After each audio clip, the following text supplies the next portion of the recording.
శాసన మండలి మీద నిన్న లడ్డూ చర్చ కార్యక్రమం అయితే మొదలైంది. వైసీపీ చేసినటువంటి అసత్య ప్రచారాలకు వెంటనే తెలుగుదేశం పార్టీ నుంచి సరైన సమాధానాలు కౌంటర్లు ఇవ్వడంతో ఒక రకంగా వైసీపీ ఏమీ చెప్పలేని పరిస్థితి. వాస్తవానికి లడ్డూ మీద చర్చ అని చెప్పి వాళ్ళు ఆ కల్తీ లడ్డూ అంశాన్ని మాత్రం వదిలేసి మిగతా అన్ని అంశాలు మాట్లాడుతున్నారు. దీన్ని కూడా నిన్న తెలుగుదేశం పార్టీ నేతలు, ఎమ్మెల్సీలు, ఎమ్మెల్యేలు అందరూ కూడా దీన్ని అబ్జెక్ట్ చేశారు.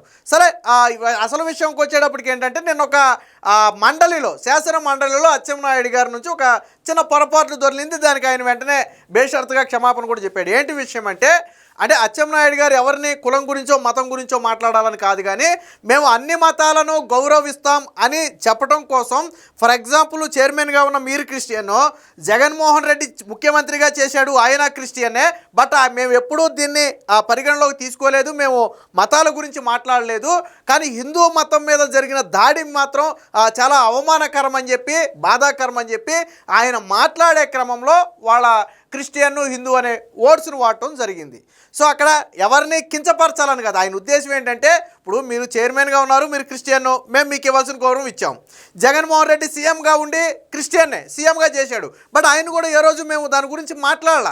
కానీ ఈరోజు హిందూ మతం మీద దాడి చేయటం అనేది తప్పు, అన్ని మతాలను గౌరవించాలి అని చెప్పడం కోసం ఆయన వాడిన పదం అది. మీకు ఆ లైవ్ మొత్తం కొద్దిగా ఒక 10 నిమిషాలు వెనక్కి వెళ్ళి చూస్తే మీకు ఆయన ఇంటెన్షన్ ఏంటనేది మీకు అర్థమవుద్ది. అయితే ఇక్కడ సరే, జగన్మోహన్ రెడ్డి క్రిస్టియన్ అని చెప్పడం అనేది పక్కన పెడితే, చైర్మన్ గారిని క్రిస్టియన్ అనటం అనేది చైర్మన్ గారు అబ్జెక్ట్ చేశారు. నన్ను క్రిస్టియన్ అని మీరు ఎలా అంటారు? నేను హిందువుని, నేనే చెప్తున్నా, నేను హిందువుని, నేను క్రిస్టియన్ కాదు అని చైర్మన్ గారు అబ్జెక్ట్ చేశారు. వెంటనే అచ్చెన్నాయుడు గారు 5 నిమిషాలు కూడా సమయం తీసుకోకుండా, సార్ నేను ఏ రోజు భేషజాలాలకు పోను, జరిగిన దానికి నేను చింతిస్తున్నాను, మీరే స్వయంగా హిందూ అని చెప్పారు కాబట్టి నా మాటను వెనక్కి తీసుకుని బేషరతుగా తప్పు ఒప్పుకుంటున్నాను అని చెప్పి ఆయన క్షమాపణ కూడా చెప్పారు. సో దీంతో చైర్మన్ గారు ఇష్యూ సాల్వ్ అయిపోయిందని చెప్పి ఆయన క్లోజ్ చేశారు. అయితే ఎలాగా లడ్డూ మీద చర్చించే అవకాశం లేదు కాబట్టి, వైసీపీ బయటికి వెళ్ళిపోవాలి కాబట్టి, వాకౌట్ చేయాలి కాబట్టి, అదిగో చైర్మన్ గారిని తప్పు పడతారా, క్షమాపణ చెప్పాలని కూర్చున్నారు.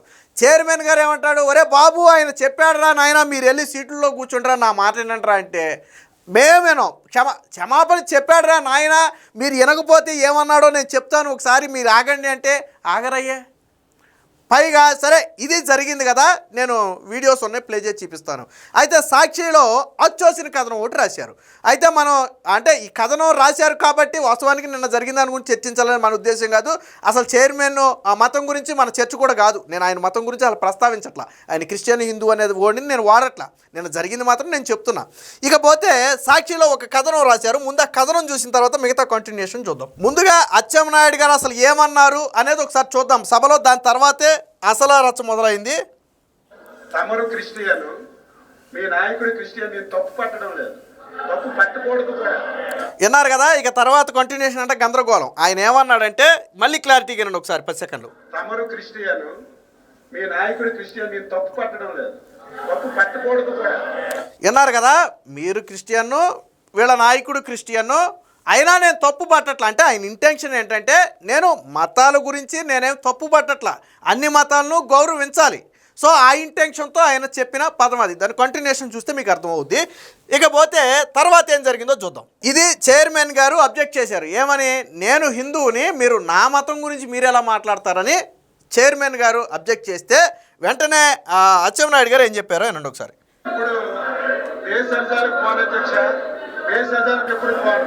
నేనైతే మనస్ఫూర్తిగా నేను అనుకున్నాను, మీరే శాసన మండలిలో ఒప్పుకున్నారు హిందూ అని, నేను అది వెనక్కి తీసుకుంటున్నాను సార్, తప్పయిందని చెప్పి ఏం కావాలి. విన్నారు కదా. సో మీరే ఒప్పుకున్నారు, నేను అనుకున్నాను, నాది తప్పు అయింది, నేను మాటను కూడా వెనక్కి తీసుకుంటున్నానని చెప్పి స్వయంగా అచ్చెన్నాయుడు చెప్పారు. సో ఇక్కడ ఇది ఇష్యూ క్లియర్, బేసిక్గా ఇష్యూ క్లియర్. అంటే వాళ్ళు అడిగింది క్షమాపణ. ఓకే, అచ్చెన్నాయుడు గారు క్షమాపణ చెప్పేశారు. ఆయన బేషరతుగా క్షమాపణ చెప్పాడు, నేను భేషజాలాలకు పోవట్లేదని కూడా చెప్పాడు ఆయన. తర్వాత చూడండి ఒకసారి. నన్ను ఉద్దేశించి వినండి ఒకసారి, ఇప్పుడేనండి చెప్తున్నాడు ఆయన. మంత్రి గారు నన్ను ఉద్దేశించి మీరు చైర్మన్ గారు మాటలు, జగన్మోహన్ రెడ్డి గారు క్రిస్టియన్ అన్నారు, నేను అబ్జెక్షన్ తెలియజేశాను, మీరు నన్ను క్రిస్టియన్ అంటాం కరెక్ట్ కదా, ఐఎమ్ హిందూ అని చెప్పాను. చెప్పిన తర్వాత ఇప్పుడు ఈ వివరణ ఏమి ఇచ్చారంటే నేను అన్నమాట వాస్తవం అనుకున్నాను మీరు క్రిస్టియన్ అని. విన్నారు కదా, కనీసం చైర్మన్ గారు ఏం చెప్తారో కూడా వినే ఓపిక వాళ్ళకి లేదు. అసలు ముందు నువ్వు ఏదన్నా మాట్లాడాలి అంటే, ఇప్పుడు నేను ఏదన్నా మాట్లాడాలంటే ముందు ఎదుటోడు చెప్పేది పూర్తిగా వినాలి. విన్న తర్వాత నేను మాట్లాడితే దానికి ఒక విలువ ఉంటుంది. ఇక్కడ అసలు చైర్మన్ గారు ఏం చెప్తున్నారో వినే ఓపిక కూడా వైసీపీకి లేదు. అసలు కారణం క్షమాపణ కాదు, వాళ్ళు అడిగిన క్షమాపణ అచ్చెన్నాయుడు చెప్పేశాడు. దాంతో కక్కలాక మింగలాక ఎలాగైనా ఇష్యూని తప్పించుకోవాలని చెప్పి ఆడిన డ్రామాలు. ఏనండి ఒకసారి చైర్మన్ గారు ఎలా ఫైర్ అయ్యారో చూడండి ఒకసారి.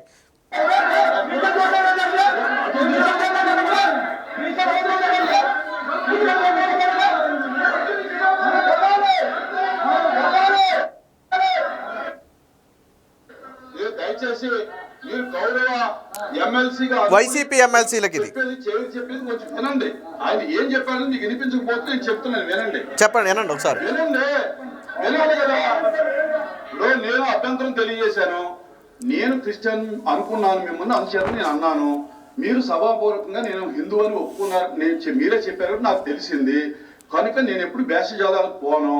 కనుక నేను అన్న మాటను వెనక్కి తీసుకుంటూ నేను తప్పైందని ఒప్పుకుంటున్నానని చెప్పి క్లియర్గా చెప్పాను. విన్నారు కదా, చైర్మన్ గారు ఏమన్నారంటే అయిపోయింది, ఆయన చెప్పాడు అయిపోయింది, చైర్మన్ గారే ఒప్పుకున్నారు. నన్ను అన్నందుకు ఆయన ఓకే క్షమాపణ చెప్పాడు, సో నాకు ప్రాబ్లం లేదు. ఇక ఆయన మాటను వెనక్కి తీసుకున్నాడు కదా. కానీ వైసీపీ దాన్ని వదిలిపెట్టకుండా రచ్చ చేసింది. ఇక్కడ వరకు ఒక టాపిక్. తర్వాత చూడండి, అసలు ఇది చైర్మన్ గారికి అచ్చెన్నాయుడు అన్నమాట వాస్తవం, చైర్మన్ గారు కోప్పడిన మాట వాస్తవం, అచ్చెన్నాయుడు గారు క్షమాపణ చెప్పిన మాట వాస్తవం, చైర్మన్ గారు ఇష్యూను క్లోజ్ చేసిన మాట వాస్తవం కదా. సాక్షిలో ఏం రాశాడో ఒకసారి చూద్దాం. అచ్చోసిన మత విద్వేషం, అంటే అచ్చెన్నాయుడు పేరు మీద అచ్చోసిన మత విద్వేషం, మంత్రి అచ్చెన్న అనుచిత వ్యాఖ్యలతో వేడెక్కిన మండలి, తీవ్ర అభ్యంతరం వ్యక్తం చేసిన వైఎస్ఆర్సీపీ సభ్యులు. వాస్తవానికి అభ్యంతరం వ్యక్తం చేయాల్సింది ఎవరు? బేసిక్గా నన్ను ఒకటి తిట్టాడండి, కులం పేరుతోనో మతం పేరుతోనో తిట్టాడు. నాకు కాలాలా పక్కనున్నోడికి కాలాలా?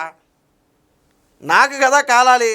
నాకు కాలింది, నేను క్షమాపణ అడిగా, చెప్పారు, ఇష్యూ క్లోజు. మరి పక్కనోడికి ఏంటి తోలా?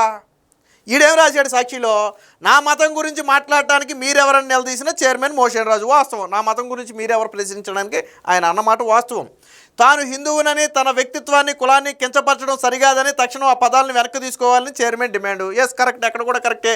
మంత్రి క్షమాపణ కోరుతూ సభా కార్యక్రమాలను అడ్డుకున్న వైఎస్ఆర్సీపీ సభ్యులు. ఇదిగో ఇక్కడ డైవర్ట్ అయ్యాడు. ఫస్ట్ 2 వ్యాఖ్యలు కరెక్టే. అచ్చెన్నాయుడు గారిని క్షమాపణ, మీరు నా మతం గురించి మాట్లాడటం తప్పు అని చెప్పిన మాట వాస్తవం, అక్కడ వరకు బాగానే ఉంది. తరువాత వాడు రాయాల్సింది ఏంటంటే మత విద్వేషాలను, అంటే తర్వాత అచ్చెన్నాయుడు క్షమాపణ చెప్పాడు, సభ అంటే చైర్మన్ దాన్ని యాక్సెప్ట్ చేసి ఇష్యూని క్లోజ్ చేశాడనే మాటను చూసారా? అది ఎంటైర్లో ఎక్కడా రాయాల, ఎంటైర్లో రాయాల. చూడండి ఇక్కడ ఏం రాశాడు, మంత్రి క్షమాపణ కోరుతూ అడ్డుకున్న వైఎస్ఆర్సీపీ సభ్యులు, గందరగోళ పరిస్థితుల మధ్య 5 నిమిషాలు సభ వాయిదా వేసిన చైర్మన్, సభ తిరిగి ప్రారంభమైన తర్వాత అదే మత విద్వేష వ్యాఖ్యలు కొనసాగించిన అచ్చెన్న. ఇది బండబూతు, ఇది బండబూతు, పచ్చి అబద్ధం. తరువాత ఆయన అసలు సభ వాయిదా వేసిందే వీళ్ళ అల్లరికి, వైసీపీ సభ్యులు చేసిన అల్లరికి.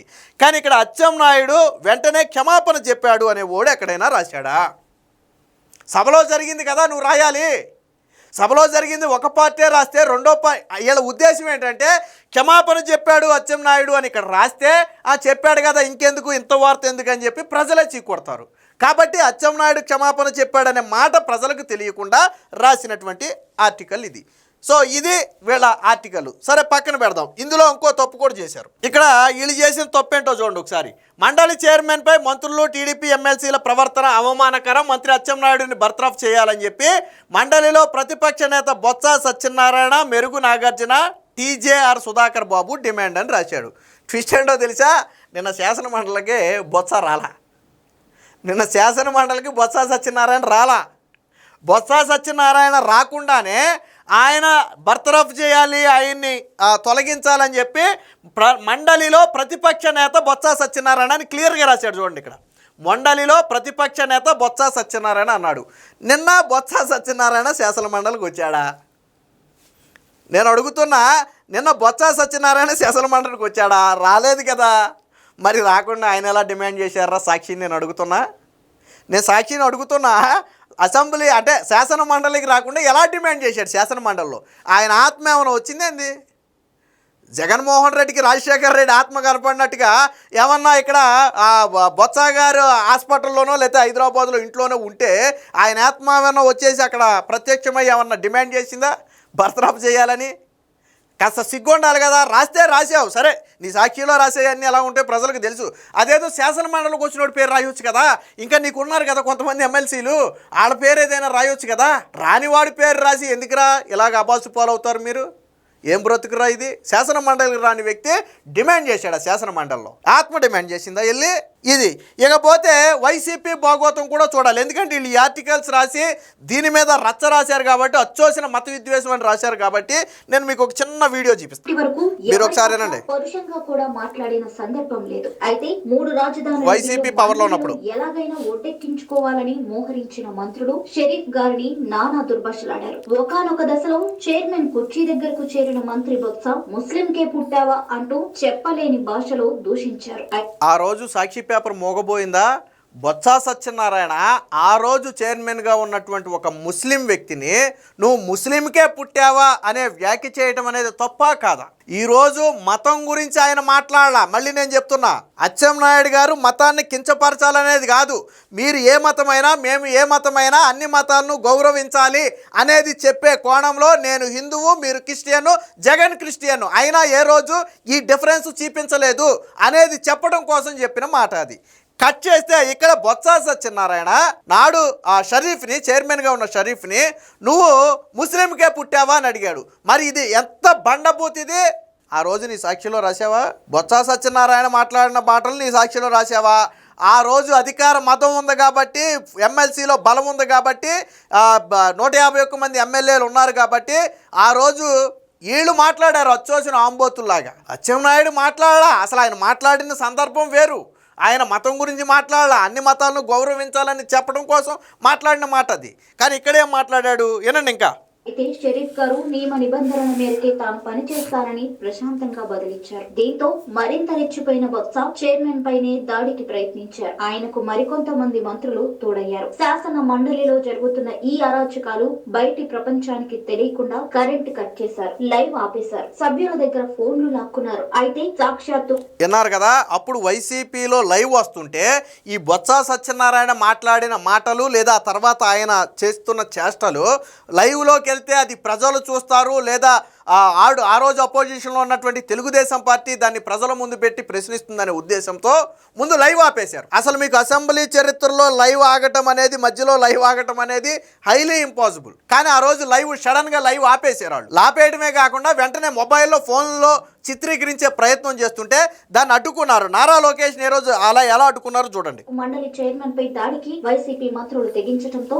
ఎమ్మెల్సీ నారా లోకేష్ వాటిని ఫోటోలు తీయాలని ప్రయత్నించారు. లోకేష్ ఫోన్ కూడా లాక్కొని దాడి చేసేందుకు మంత్రి పేర్ని నాని, అనిల్ కుమార్ యాదవ్లు ప్రయత్నించారు. అయినా చివరికి చైర్మన్ షరీఫ్ సభ నియమ నిబంధనల మేరకు విన్నారు కదా, ఆ రోజు నారా లోకేష్ ఎప్పుడైతే పవర్ కట్ చేసి లైవ్ ఆపేశారో వెంటనే ఫోటో తీసే ప్రయత్నం చేస్తే దాన్ని కూడా అడ్డుకున్నారు. అసలే ఆ రోజు శాసన మండలిలో ఉన్న వ్యక్తి ఏం జరిగిందో చెప్తారు చూడండి. మంత్రులు మా సైడ్ వచ్చి మా మెంబర్ల పైన అటాక్ చేయటం మొదలు పెట్టారు. రాండి చూసుకుంటామని వీధి రౌడీల రకంగా మాట్లాడతాము. ఎటువంటి భాష వాడినారంటే అది కనీసం మనం చెప్పేది కూడా కాదు, 2 చెవులతో వినలేము. అటువంటి ఘోరమైన భాష వాళ్ళు వాడినారు. ఇవన్నీ ప్రజలు చూస్తారని చెప్పి రిలే కట్ చేసేసారు. నాకు నిజంగా షాక్లో ఉన్నాను నేను. ఇటువంటి వాళ్ళు ఎట్లా మంత్రులైనారు, ఇటువంటి వాళ్ళు ఎట్లా రాజకీయాల్లో ఉండారు.